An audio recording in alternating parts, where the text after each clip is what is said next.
Hey there, it's Dusty once again with another story for you. This one is titled, Am I the Astronaut for Thinking My Sister Destroyed My Family? I met my first husband when we were both 16. We got married at 19 after discovering that I was pregnant, and I had our son, Adam, when I was 20 years old. However, just 2 months later, he was diagnosed with pancreatic cancer and passed away 6 months after that. Shit.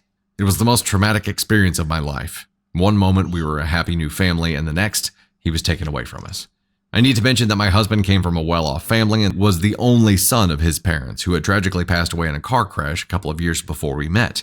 He wanted to change his will, but lacked the strength to do so at the time and was worried about Adam. I didn't want him to be concerned about those matters, so I promised him that I would leave the money to Adam in a trust that he could access when he turns 18, which I followed through on. The next 2 years were challenging for me. I struggled with alcoholism while my parents took care of Adam. Eventually, I got pregnant from one of my many one-night stands and had my second son, Ben, who is now 26. Ben saved my life. I gave up drinking for him and have now been sober for 26 years. I also found a job as a bus driver. It wasn't easy, but it was the best time of my life.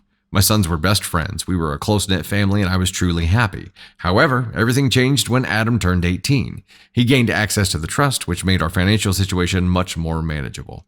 Without me even saying anything, he informed Ben that he would cover the cost of his college tuition.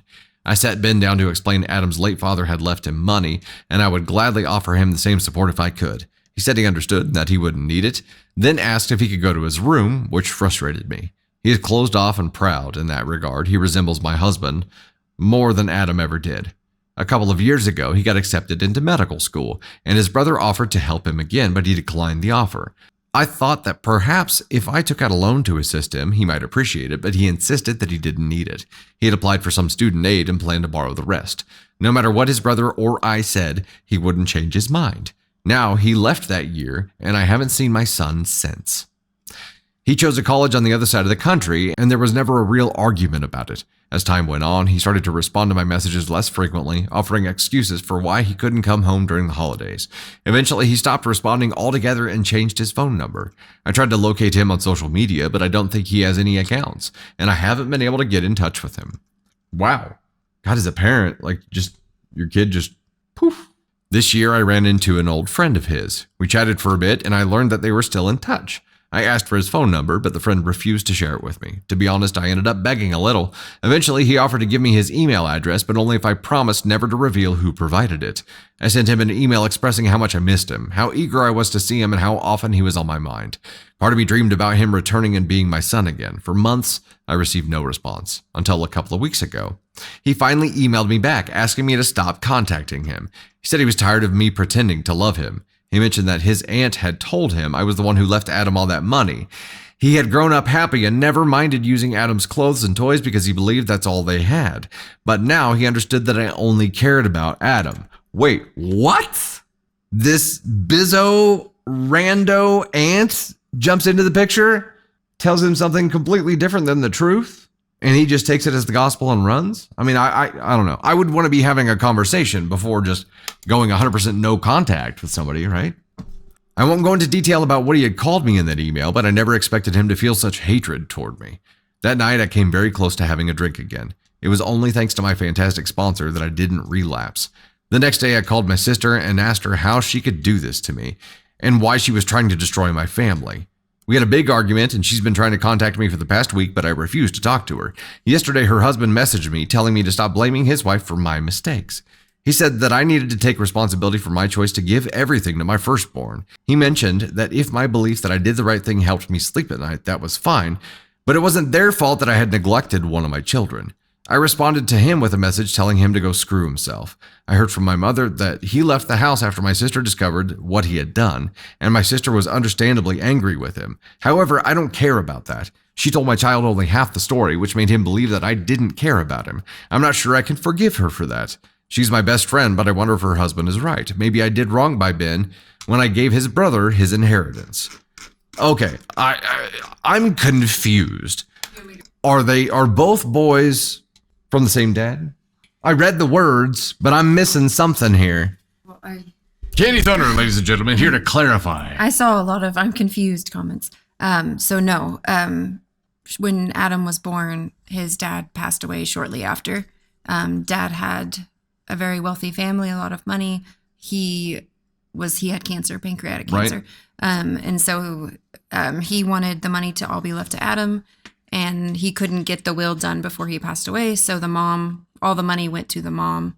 She put it in a trust for Adam. So this was even before Ben was in the picture. Before Ben was even born, this money was already in a trust. And Ben was the product of a one-night stand. Correct. Okay. So if he had signed the document before he passed, would her sister fed the same line of bullshit? But because legally it did drop into her account before completing his last wishes, that makes it her decision. I mean, legally it does. Technically it does. Do you think she did the right thing or that she f***ed up? I think she 100% did the right thing. But I think the issue here and why sister told the story is that they wanted the money. Oh. And the money went into a trust. And I'm sure it was a large sum of money. And they wanted it to be shared with them. And it wasn't shared with them. So she bided her time until the money came back into play and then stirred the pot with non-factual information and her entire family over because they didn't get money. Because as we all know, money brings out the best in people. And by the best, I mean the worst. But Adam had so many chances. Not Adam. Ben had so many chances to receive Adam's support, which Adam willingly offered and declined based on pride. She says that he's suffer in silence, do it yourself type. And if that's who he is at his core, yeah, he feels like his mom took all this money, put it in a trust and gave it to one son and left the other son out to dry. So like I said earlier, it's like he flipped that switch and now he's pissed off. And what's the pettiest, stupidest shit you can do when anger is all you can see? Dude, okay. Instead of having a conversation. It's not right, it's wrong, but he thinks his mom did this to him, that his mom never loved him. He was just there and he got all these hand-me-downs and his life was a joke. And Adam, and here's all this money. And for your sister, knowing the full story to do that, to me, only says that she did that because she wanted some of that money and didn't get it. Like, why? What other reason would you have to tell Ben that information? Especially when it's not true. Waiting until the day he turned 18. She said it all changed as soon as he turned 18. Yeah. So they went and wait, that was when Adam, not when Ben. Yeah, so Adam had access to the money. Yeah. So that's when she decided to start chirping. Right. Wow.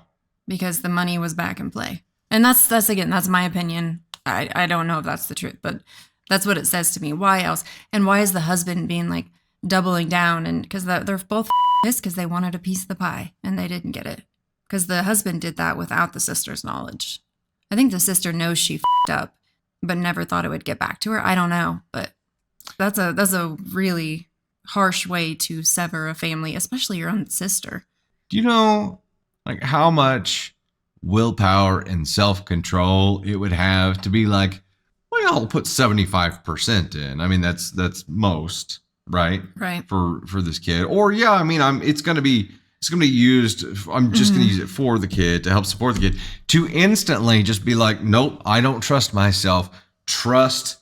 Boom, done. I did exactly what I said I was going to do and planted a seed for my child's future.